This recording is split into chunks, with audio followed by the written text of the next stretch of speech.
And Hi, I have Rosemary. started the recording. Okay, we are good then. So we will start right off with liaison, interboard liaisons. Do we have any town council members? We'll start there. I don't see any town council, do you? No. No. Board of Finance members, Mr. Hine, I think you were the only one this evening. Any update from Board of Finance comments? Not at this time, just that tomorrow the town council officially gets the budget and starts their end of the process. And 2 weeks from now, 2 weeks from tomorrow, they'll be actually implementing whatever they implemented. Do you or Paul, for the town council tomorrow, they're doing some deliberation, I guess. Are they doing public comment, normal meeting style, or write-in? How are they handling that? The agenda says public comments on it. That's all it says. Okay. Any other, I don't see any other, and we're getting some feedback.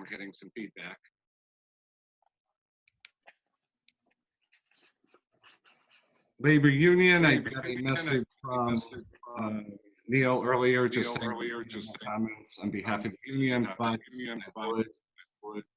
okay, we got to do something. Chris, if Yeah. you can use headphones, that would cut down on the feedback if you're talking. For me, all right, maybe I'll turn my volume down a little. Or that, yeah. Okay, so in terms of the union, again, thank you to all the staff, the teachers going through this. It's unbelievable, still getting comments and praise on behalf of all the schools. Thank you to everyone. Now we have an update from Mary. Good evening. So I think at this point in our distance learning process, we're starting to manage two things at the same time. One is continuing to refine and reflect on our practices, supporting teachers in any way that we can, particularly around engaging directly with students and continuing to translate their classrooms into a virtual format. So problem solving with individuals, particularly in, for example, visual arts or other areas where some of those transitions people have managed beautifully and been very creative, but we continue to look at specific needs and try and support them. So as we continue that, we're also having to maintain our end of year routines. So whether it's state reporting or our parent feedback survey or grade reporting and parent communication, we have all of those systems in place as well, including our Happily Teacher of the Year selection process. So there's a lot of excitement and energy around those annual year-end processes. And I think one of the considerations that we're looking at in an effort to continue to support teachers in their work is surveying staff in the coming weeks around the resources that they've used in distance learning that have been made available to them for free. There's a number of vendors who really generously shared their resources with the national and international educational community in an effort to meet an immediate need. But we don't expect necessarily all of that generosity to last. So really prioritizing what tools teachers feel they would definitely need if they found themselves in this situation again. So we can consider that, as well as what PD they would continue to need around technology. So we've come a long way very quickly, but anticipating that there's going to be areas people want to continue to grow, or they might have mastered one thing but have other areas to work on. So we're looking to get their feedback so we can plan for that.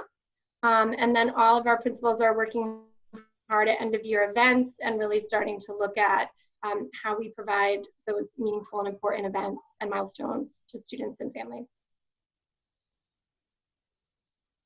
Any questions for Mary? Mary, is that the type of thing that you use the Friday time for? Do you use it for all different types of meetings? When, like, do the teachers have team meetings? Is it for district-wide things? Or are you just kind of adapting and seeing what you need to do each Friday and tackle it that way? Sure.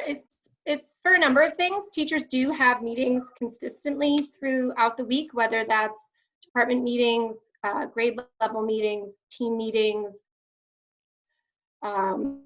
They have faculty meetings, so there's a variety of meetings that teachers are required to attend. They're also attending PBT meetings now as we move those into live service, which started last week. And then additionally, it's a lot of collaborative time for them as, say, grade level teams to be able to ensure that they're able to take existing curriculum and then translate that into the virtual setting. Professional learning and all of those kinds of activities we really try and dedicate to those Fridays. So it really meets a variety of needs, and if I'm totally candid, it is just a slice of what we need to meet the range of commitments that the teachers are trying to honor all through a new lens. Thank you. Okay. Update from our principals. Who wants to start tonight? We got Andy, Memorial School. Good evening, everyone. I hope all the mothers out there had an enjoyable day yesterday. At Memorial School, in addition to planning for the end of year events, as Mary just shared with you, which we do have some exciting ones that will be communicated out to our grade 3 families in particular. This is usually a time where we would be doing preschool and kindergarten screens for our incoming students for next year. So recently we made the decision to hold those screens virtually. Those appointments will be made with those families as we are already getting set up to welcome new cheetahs to Memorial. Hi, good evening. At Center School, we had an exciting presentation last Wednesday. We were live with Catherine Applegate from LA, 8 a.m. her time, 11 a.m. our time, who is a Newbery Medal award-winning author. Also the one and only Ivan, soon to be major motion picture with Bryan Cranston, Angelina Jolie, Danny DeVito. So it really was a special opportunity. And I was a fan of her work before, and after meeting her, she's such a gracious host. I left that with an even greater appreciation. I'm going to repost the video and just her talking candidly about the writing process and some of the struggles that she goes through as a professional writer were excellent for our students to hear. And also we had a very productive week last week and Teacher Appreciation Week. So thank you to everybody that made our teachers feel special. I know my job is going to be to make sure every week from here on out is Teacher Appreciation Week to keep the good vibes and momentum going throughout the rest of the school year. Nice. Yeah, another positive week at the middle school. We certainly appreciated the supportive messages from our PTO and from our parents and our students. There were some virtual field trips held last week. We talked and made plans for our virtual capstone for our 8th graders for the end of the year.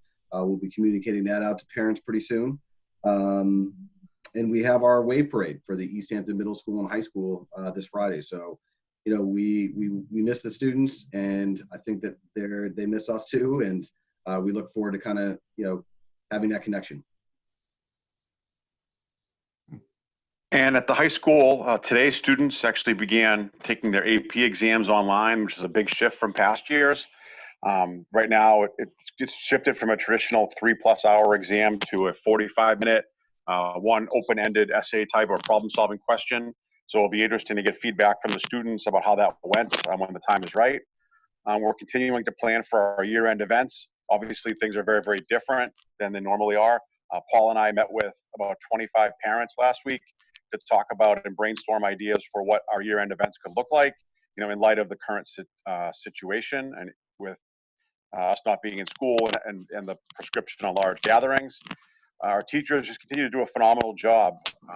You know, I've been going to every one of their team meetings since this all began and just working with them. And the feedback is they really miss their kids. And when they have opportunities to connect with them virtually, they really enjoy it. It's good for them and it's good for, you know, for our teachers. We're also planning for next school year.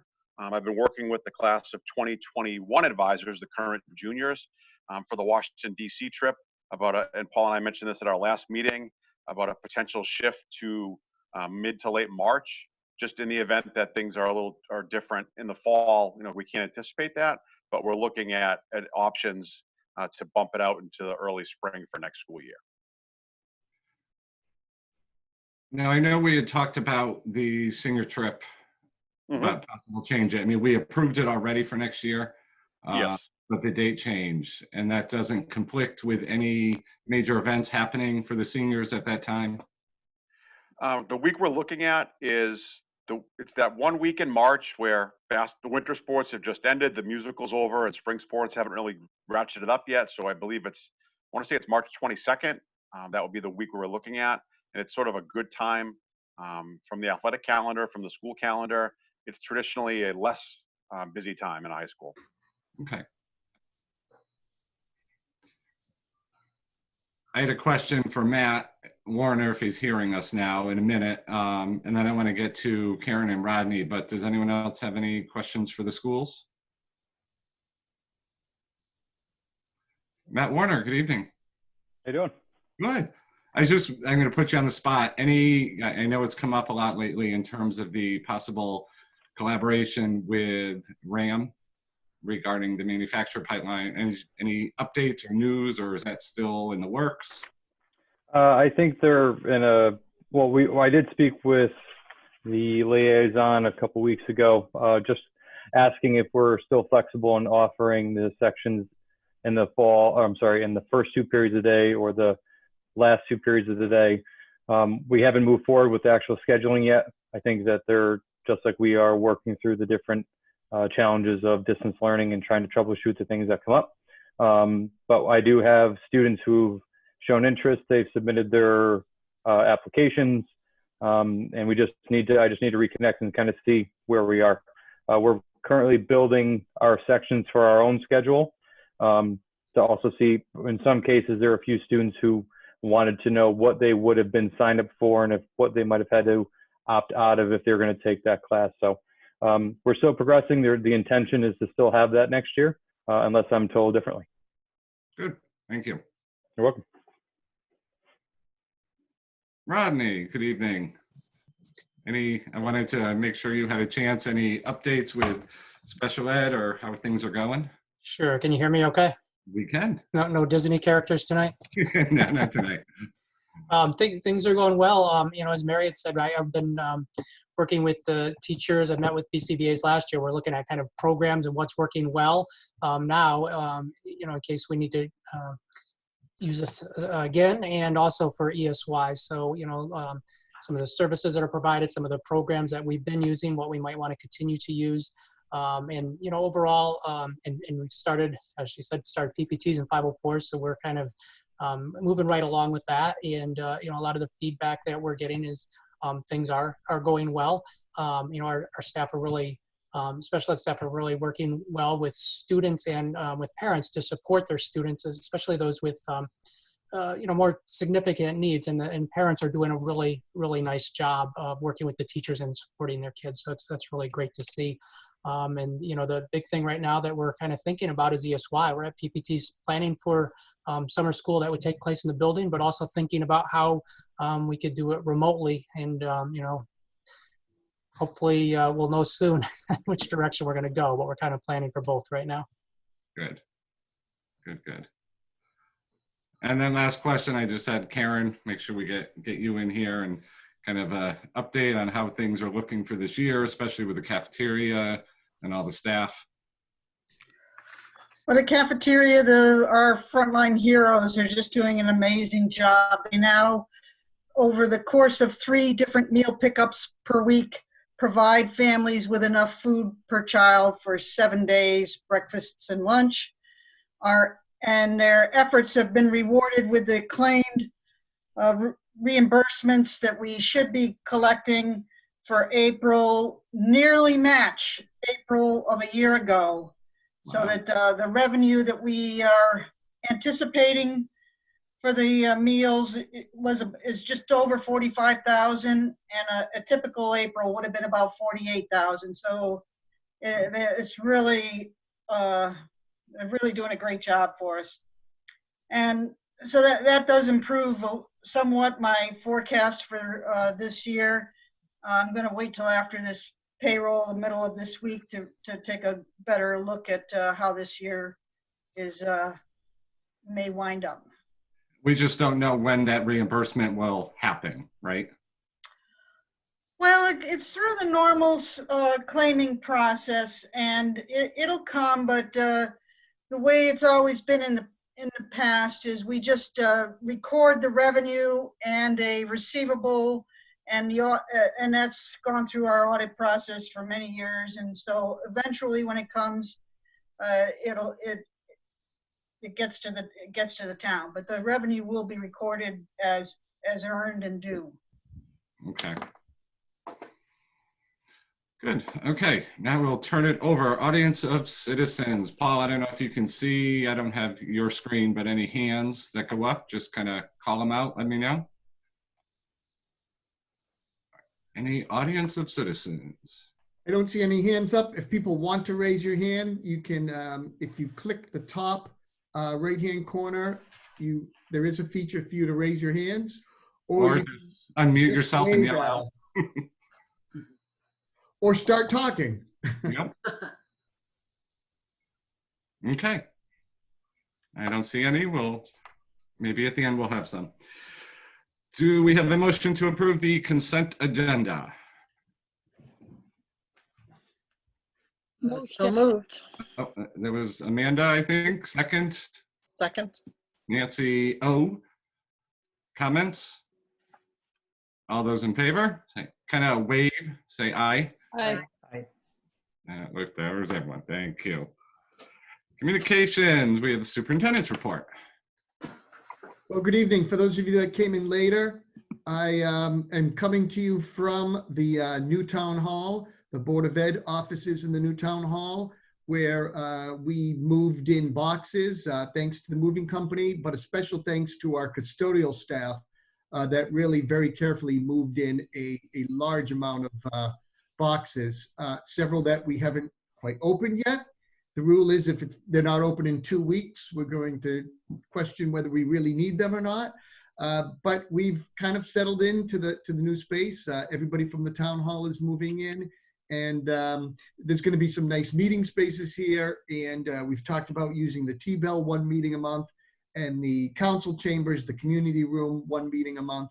I think you'll be impressed with some of the spaces in the building. It seems to be a warm and friendly place, at least in the Board of Ed suite, and then we'll check the other spaces a long time as well. I think it's a building that will get great use by the town. Once people are able to come in and see the spaces that are available for meetings and other groups, I'm sure people are going to flock to the spaces. Irene and I have already talked about the music boosters, utilizing the community room for possible fundraisers or small music concerts, chamber music events. I think that the spaces really offer a lot of potential. Wanted to give you just a brief update on distance learning. As you are aware, we did take a week off for April vacation, but this is the beginning of week 8 of distance learning. And I have to tell you, I hope the board appreciates not only how much teachers are working, but our paraeducators, our custodians and cafeteria workers on the front line, our secretarial staff, but also our parents and students. This is a big shift. It's a big mountain to climb, and basically we've got about 5 more weeks of if you count this week, it's about 5 weeks of distance learning before we really start to wind down. So we're past the midway point, but that doesn't make it any easier for families. I think that this has been a real trial. All of us are trying to get as much information as we can on what the summer looks like and what the fall looks like, and the answers are just not out there. So we are imagining when we get together in our admin meetings, we are imagining and preparing for every possible scenario. Let's just hope we get some guidance and answers. Even Eric and I are waiting on guidance on what graduations can look like. The governor's made it clear that there'll be no public gatherings in June. So a lot of families are holding on to the hope of something in July. By the time August comes around, we really feel like it's got to be a July event, because by the time August comes around, we're so removed from school that it really loses any meaning at all. Plus, we'll have kids going off, hopefully, to their own colleges once you hit mid-August and past. But if we can get it in July, that's our goal. We are going to give you more information as soon as we have specific guidelines from the state. We're also expecting guidelines from the state this Friday on what summer school looks like, our extended school year, whether we can possibly do that as an in-school summer school, but we're having the feeling it might likely be an extended school year that is also done online.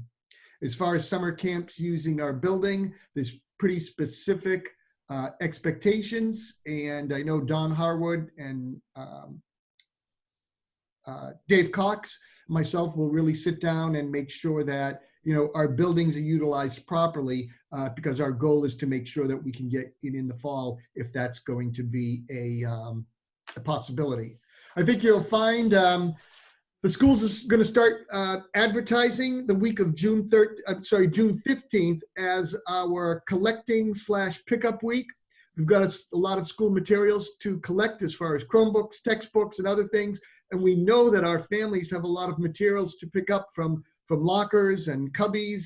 And we want to make sure our teachers can get back in and clean out the rooms. So we're going to plan a mass coordinated schedule where we have limited amount of people in the building, but make sure everybody cycles through to return school items and also have the chance to pick up school items the week of June 13th. Other than that, distance learning continues. We have a combination of synchronous learning, asynchronous learning, Google Meets, office hours. Teachers are trying all different ways to make sure that we don't overwhelm families, but certainly educate our students in the most possible, the best beneficial learning environment that we can create at home. If any board members have any questions about specific distance learning, I know Mary and the principals would be glad to answer your questions.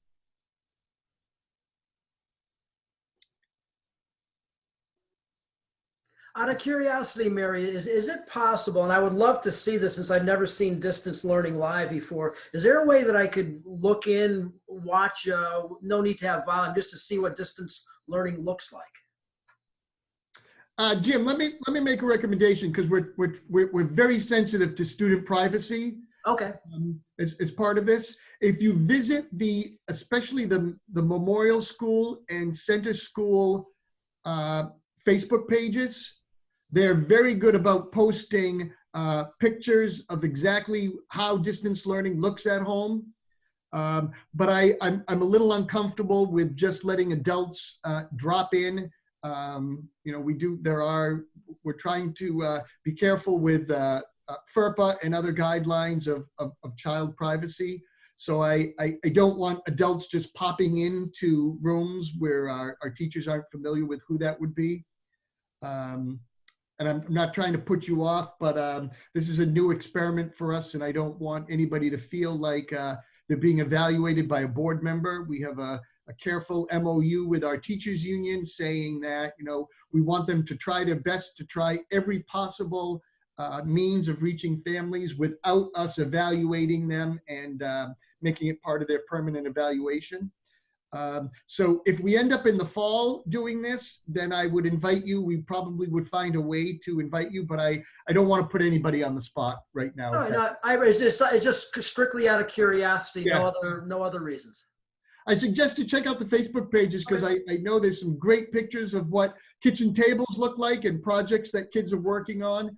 I think you'd be really impressed from a teacher point of view and a parent point of view on how the kitchen table or certain areas of the home have become the classroom for hours during the day. And I will do that. Thank you. All right. Any other questions on distance learning? Let's move to this year's budget. You heard from Karen that she's going to give us the best sense of where we are this year. May is still early to determine where we are in a regular year. So to figure out where we are this year with everything that's going on is difficult. I know that the town council is eager to hear as they make budget decisions on anything that we can give back.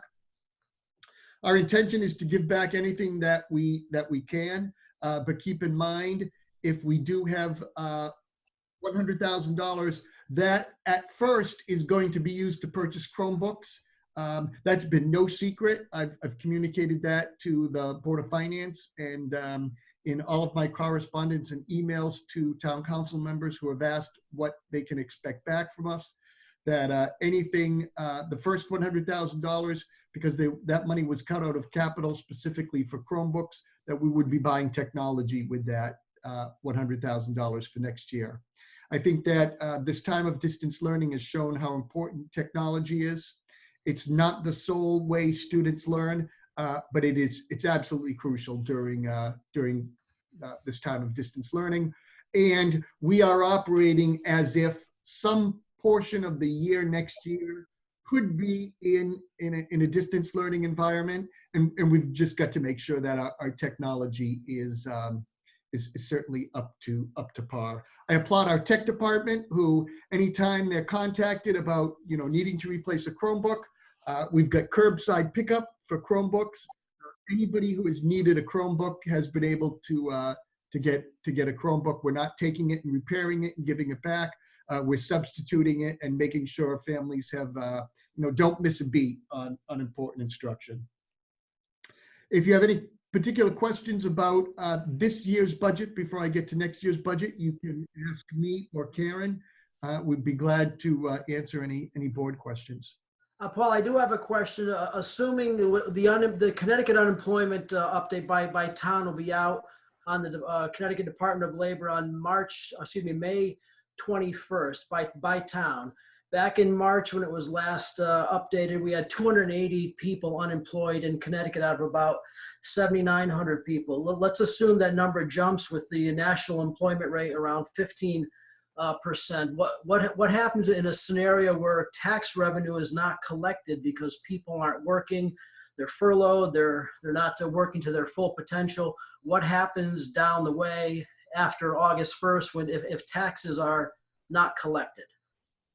Well, depending on the numbers, I mean, the town hall has information as to who rents and who would not pay property tax. So I think, they've got to obviously make a careful, a careful determination. But I think that's what the Board of Finance has taken into consideration. That's what the town council has taken into consideration.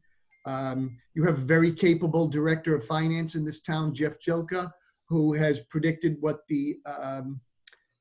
what he's expecting for returns this year. And, as he gets that report, I'm sure he can make his best estimate on how that would impact things. If I wanted to find out specifically what's been collected, it's just a simple phone call to Jeff as the summer unfolds past the deadline for taxes?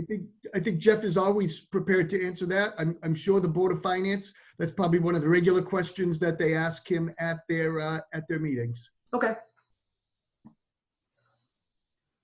I had a question, Paul. You brought up about technology right there for the current budget, and I didn't see Rich here, but I was just wondering, kind of update on where all our technology stands in terms of running.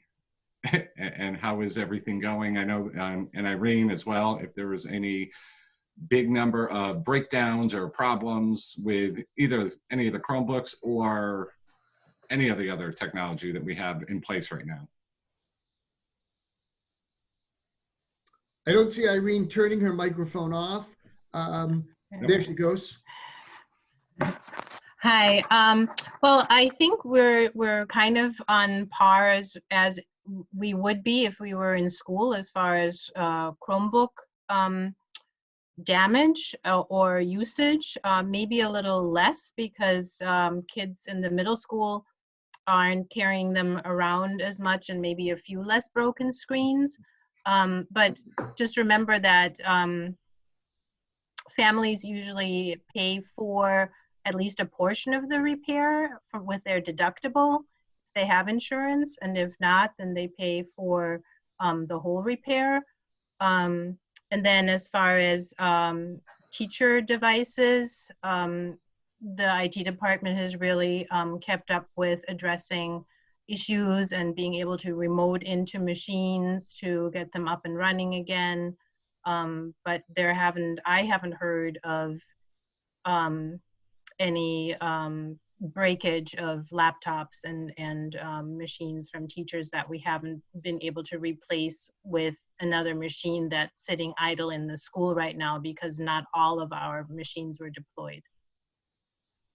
Okay. Does that answer your question enough? Yep, that's good. Okay.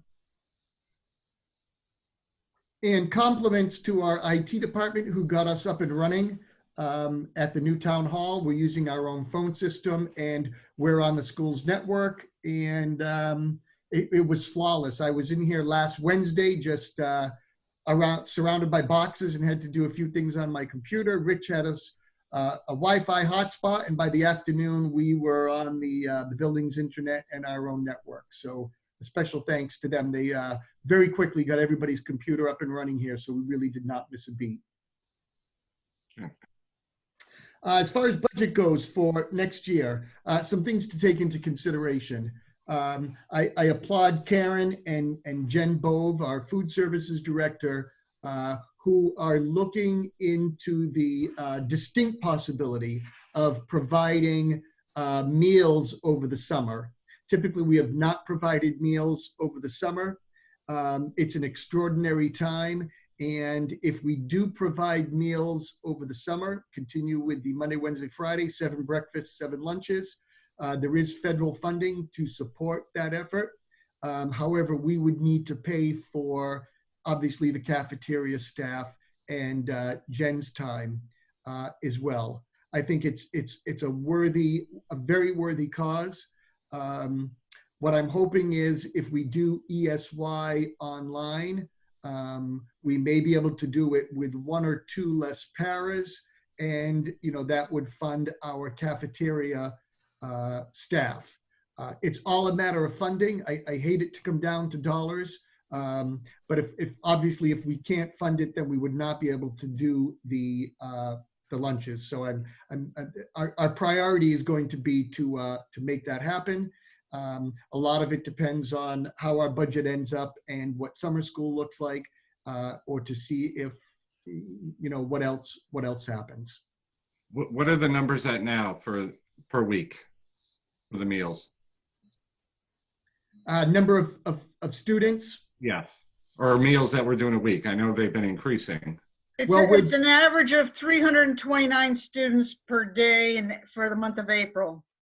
And we're doing seven meals, Yeah. 7 breakfasts, 7 lunches per week. So, and with the federal guidelines and the state guidelines, it's not a matter of, volunteers coming in and collecting food and giving it out. To be reimbursable, it's got to meet certain nutritional standards, and there are guidelines for how it's bagged, how it's delivered, and I really feel like it's got to be our trained cafeteria workers, where we've had some people willing to volunteer, but we're trying to keep the numbers low, just not to spread any disease among food and packages and other things like that. Our cafeteria staff is their temperature checks every single day when they come in, and we've really got quite the operation going. It's really impressive to see their work. We're going to make it a priority, and once we know what our budget is, I will let you know if we're able to continue that for the summer. Well, quick question. Does that come out of this budget or the budget for 2021? Anything we pay staff after July 1 would be next year's budget. So that's why I'm saying it's a little bit dependent on next year's budget. If ESY, extended school year summer school, would come out of next year's budget. It's after July 1. So if we have 1 or 2 less paras, it's possible, or we don't have an interventionist. It depends what our program looks like. It depends if parents want their kids to participate. we may find that some parents say, look, I'm not doing it. It's online. I don't want online. Or if we do it in-house, some parents say, you know what, I don't want to send my kids. I was on a conference call with the state and superintendents, and there's this whole new panic over this childhood form of, something possibly related to COVID. And I think people now are just leery about anything. So, not knowing how that impacts ESY, in May, we'll have to wait and see in June and July what, exactly what transpires. Thank you. Just for board members, we are at the point where, in fact, if you check this week's update, you'll see that at our last Board of Finance meeting, the board approved the budget moving forward, minus $76,000. Obviously, board has the line item control. It doesn't mean that it's going to be a teacher, but it likely, based on how tight the funding is, that $76,000 will mean one less teacher. There seems to be some confusion, and I apologize if I'm not clear explaining this. But just so you have a tally of exactly what our request is. When the superintendent made the request in January, it did include 2 new positions above and beyond the number of staff that we had. But those positions were achieved by potential retirements. We have all the retirements we need plus 1. So we are able to fund those 2 positions, those 2 additional requested positions, based on the retirement savings we know we will have. The board in February added 4 positions, reconsidered in April, and cut 2 out, so that there are now an additional 2 requested positions above the 2 requested positions from the superintendent. So there's 4 additional requests for staff, 2 of which are covered in the original budget, 2 which mark an additional $150,000 approximately from the budget the superintendent presented. Because the Board of Finance has cut out $76,000, we're anticipating one of those 4 will need to be reduced. I will give you my recommendation once we know the length of the cut, but we're still holding on to one of the positions that the board wanted to restore and 2 of the positions that the superintendent recommended adding. So the net increase, even though it looks like we're requesting to add 3 teachers, the cost essentially is the increase of 1 teacher as it stands now. Is that clear to people? Makes sense. Okay, I just want to make it clear because, and I know that people are a little critical when I use the word I would have to cut a teacher. I'm sorry if that has not been clear. I would have to cut a teacher that was requested in the budget. So I think the point was made that, right now, nobody stands to lose their job. It's just we would not be able to add teachers that we were hoping to restore.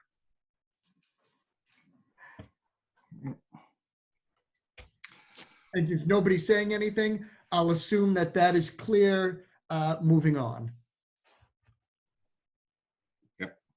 Okay, before we go to enrollment, I just wanted to remind board members, in your packet is a schedule of meetings for the month of May and June. Please also look at this week's update because we've put in a lot of the end of the year events that I hope you will attend from the comfort of your home. Usually in the past, you've had to come to school to be part of these events. Now you're going to be able to just zoom in or YouTube in, and from the luxury of your home, see some of the virtual celebrations that we will be doing this year. They're all listed in this week's update on the second page on the calendar section. So mark those events. I think you'll find that we're getting very creative in how some of these are going to work. One of the early ones coming up is our top 10 ceremony. I think you're going to find that it's a real special tribute to our students. And I know we have our River East reporter, Jack Lukowski, is in the house tonight. The River East will be publishing again, I believe, this Friday. So it'll be very nice to have the River East back. We've all missed it. And Jack is a regular at our meetings. So Jack, welcome back, and thank you for attending our meeting tonight. The enrollment report is in your packet for the month of May. There's not much change since April, down just one student. Jim, I know you had a question about this. You were asking about this particular sheet. This is the sheet that we use, and each month we present, usually at the first or second meeting of the month, the enrollment report. I don't know, Jim, if you had any particular questions about this month's. Oh no, I've over the meetings I've learned how to read the report, and it's very simple, and with your help and others' help, I understand the numbers, and so far so good. Okay, great. Thank you very much. And that will do it for communications. That will do it. Okay. Actually, Indy Brandy for Memorial. I know it's kind of off, and we've talked about this back and forth with the kindergarten registration. How is that looking and progressing through virtually applying? So we actually, since our last meeting, communicated out that there was a 2-week time frame that we were opening the lobby at Memorial School, and we had a Dropbox set up on a table, and we now are up to 80 students that are registered for next year's kindergarten class. Still waiting on some, I'm sure, and we'll take those in and continue to update the board. Thank you. We have no programs tonight. No unfinished business, I don't think. No. New business. We go over to Karen, and I believe this is our yearly healthy food certification process. Correct, thank you. The board has approved this since 2013. And what it means is that all food that is sold within the school to students has to meet standards the Connecticut provides. And by meeting these standards, we receive an average of just over $10,000 a year based on the prior year's lunches. Okay, I just have one comment in the motion that's printed on the agenda. One little typo, it's from July 1st, 2020, right? Thank you for catching that. Okay. Thank you. I didn't know if we were backdating this 10 years. Oh, thank you. That's important. Yeah. Okay, so I don't think we need to read the motion. Let's start. Do we have a motion to approve the healthy food certification? Moved. Nancy K, second. Jeff. Okay, any discussion on that? Comments? Hearing none. All those in favor? Aye. Aye. There's everyone. That's unanimous. Thank you, Karen, again.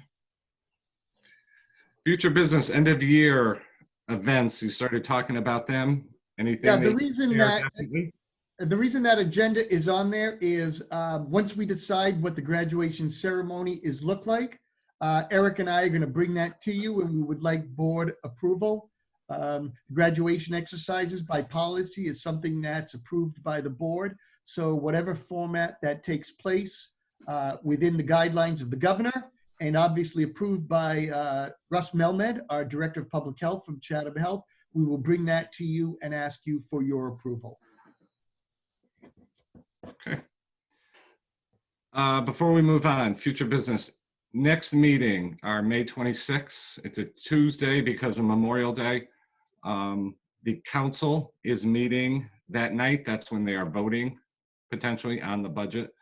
So I have a suggestion, if it's okay with everyone, that at 6 o'clock we do an executive session for the superintendent review of the goals. Since his contract is coming up for renewal as of July 1st, so now every year at this time we review the goals before proceeding. So if that's all right with everyone, the 26th, we will do executive session at 6 p.m. so that we can be part of the town council at 6:30. Is that okay with everyone? Okay. I will send an updated calendar and a Zoom link for that event. Thank you. Now we will go back to audience of citizens. And again, feel free, unmute yourself, yell out, speak Yeah, out. I've got a couple things here. At 5 o'clock tonight, I was watching Channel 3, actually had it on as background noise, and I heard the name Riley Thomas mentioned, who's a graduating senior. And I looked up at TV, and there was a picture of her and I don't know what it was about, but for some reason she was being mentioned and honored on Channel 3 for something. But like I said, I didn't catch it, so if somebody has it on tape, they can probably figure it out. Yeah, Eric's waving his hand. I think he's got an answer for you. So I don't have the exact details. I just contacted her parents to get it. She is an extremely accomplished figure skater, and I believe she won an award from USA Figure Skating. So once I get that, I will forward it I'll celebrate that in our newsletter and forward it to everybody. Good. Thank you. Thank you. Okay, a couple other things.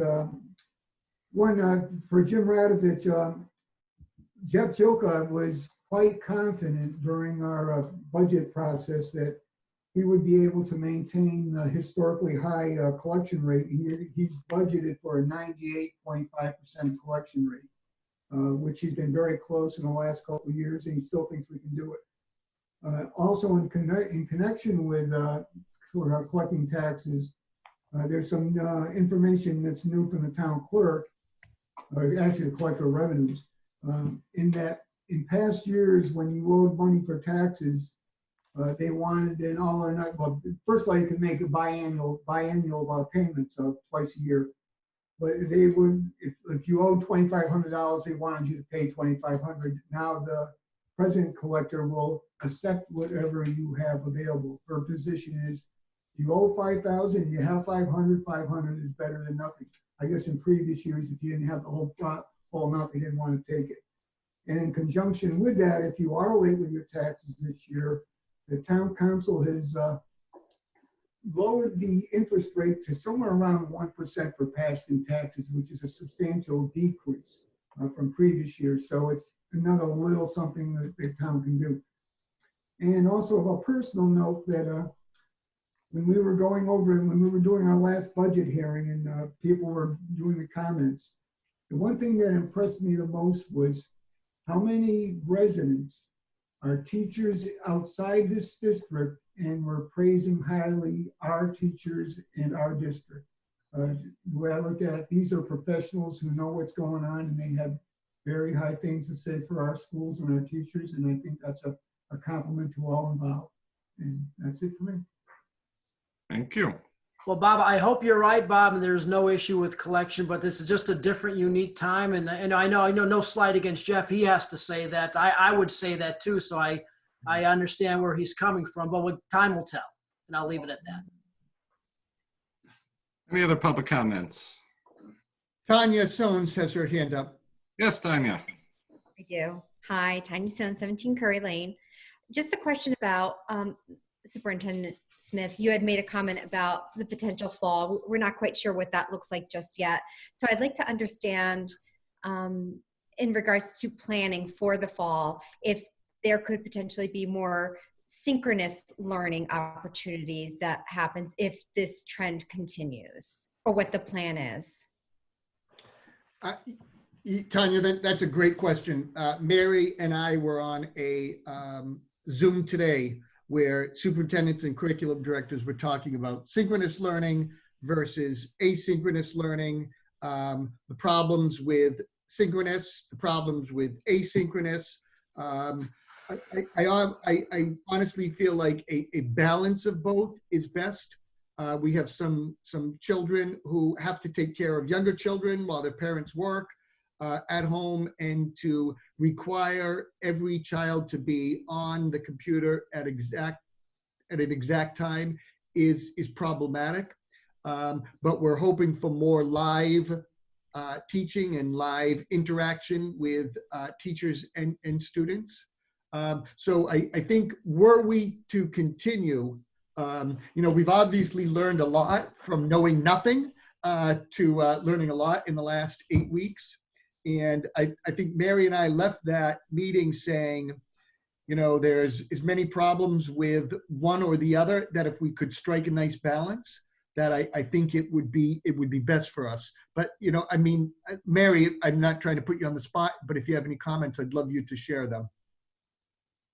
No problem. I think we felt in the early stages of the process, it was really important to adopt an asynchronous model as teachers, families were really learning to balance a new lifestyle of working from home, everyone being home all the time, managing workloads, and very often parent workloads, as well as students migrating to a digital learning environment. At the same time, while we were doing that, we built formal opportunities for teachers to start to explore the tools at their disposal to hold synchronous learning sessions. And we have really tried to encourage all teachers to engage in that professional learning, and they have definitely taken those opportunities, I can say confidently. And then from there, they've begun to roll those out at different paces. And in our experience, particularly in this situation with so many competing demands on people at one time, we really wanted people to explore that and learn from each other. Teachers will tell you they learn best from each other. And so we had pioneers who went out and really started to set up those meetings and then could support their colleagues. And I think people in general just started to kind of flex those muscles and gain confidence. So at this point, we are seeing more consistency in those practices. And then are working, as Paul said, with colleagues across the region to start to look at what could those, how could you really design the perfect blend of those two? Because when we talk to districts, and they tend to be non-public environments where there's more really formal synchronous learning environments, we're hearing some of the challenges of that, particularly around student engagement over time. So I think if we find ourselves in a long-term version of this in the fall, we definitely will work to create those structures and communicate those schedules in advance so that then our parents, students, and teachers can all anticipate those schedules and work to build their personal structures around those. So we'll take what we've learned from this and then apply it to if there's a more extended setting. So just a follow-up question. Do we have the means and the budget to support this type of learning? Shall we go into the fall?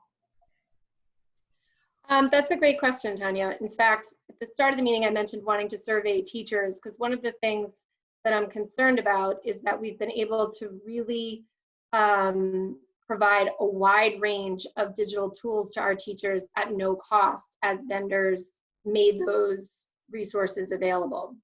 And we are, really starting to put together what would be the impact if we had to do distance learning in the fall and those tools were not available at no cost. Looks like Mary froze up. So obviously, now I'm going to struggle. Mary's thought, but we could face some budget concerns because we did fall in love with several programs that vendors offered for free, and we do not anticipate come the fall that those programs would be free. Okay. Any other questions, public comments?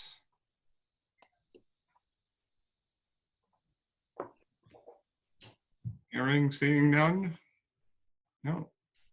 Board members, any other thoughts, comments before we end our evening?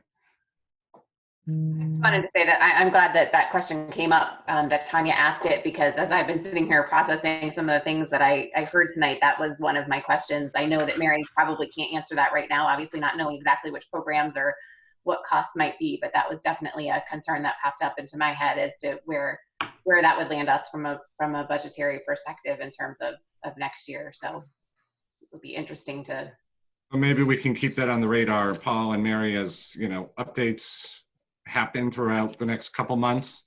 Sure. You know, and I'll be candid, you know, whatever guidelines we are given, you know, you constantly read in the paper that schools are going to look different. Even the conversation today with the governor's reopening education task force are speaking of smaller class sizes, multiple bus runs. You know, how do you create smaller class sizes? You know, I mean,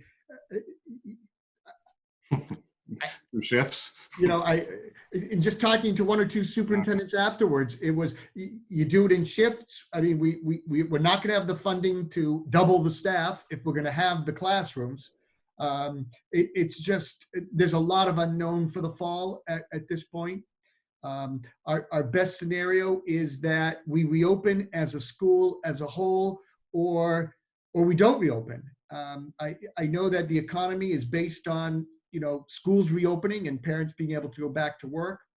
But if we find ourselves in a situation where we open too soon and then it's, you know, we're back in this for another 6 months, or if we try to open with half the students on Monday, Wednesday, and the other half on Tuesdays and Thursdays, and distance learning on Fridays, means parents can go back to work 2 days a week if they don't have childcare. So there's just so many questions that are facing us at this point that, you know, these are the conversations that are taking up about half of our day, just trying to plan, you know, what if ... And especially as it refers to school in the fall. Okay. Hearing nothing else, then I hope everyone has a great week. Do we have a motion to adjourn? So moved. Martha, second. Jeff, I think, got in there. All right. Have a good night. Thank you, everybody. See ya. Have a great night. Jackie Russell, are you still there? Chris, I'm turning the recording off. Okay. Yes, I'm here.